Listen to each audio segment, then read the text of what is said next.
गोरक्षकांच्या मोटारसायकलला अपघात करून जीवे मारण्याचा प्रयत्न करणाऱ्या 2 आरोपींना अटक.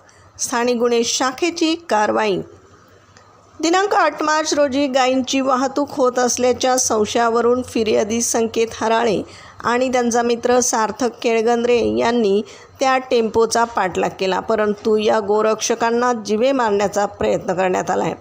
घोडेगाव शिवारातील भारबोडी पुलाजवळ दोघा गोरक्षकांच्या मोटारसायकलला टेम्पो आणि क्रेटा गाडीची पाठीमागून जोराची धडक देऊन गंभीर जखमी करण्यात आलं. सदर घटनेची सोनई पोलीस ठाण्यात गुन्हा रजिस्टर नंबर 87 नुसार नोंद करण्यात आली आहे. घटनेचे गांभीर्य लक्षात घेऊन पोलीस अधीक्षकांच्या आदेशानुसार स्थानिक गुन्हे शाखेच्या पथकाने तपास केला.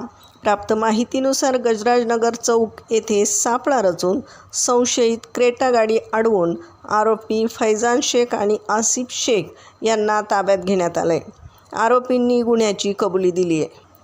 इतर आरोपी अनिश कुरेशी, दानिश शेख आणि गाडी चालक शरीफ हे फरार आरोपी आहेत. आरोपींच्या ताब्यातून गुन्ह्यात वापरलेली गाडी जप्त करण्यात आली आहे.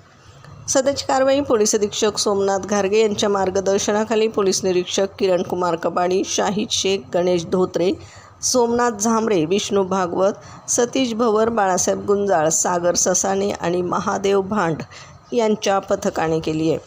न्यूज अहिल्यानगर 24 तास. आम्ही बातमी नाही, सत्य दाखवतो.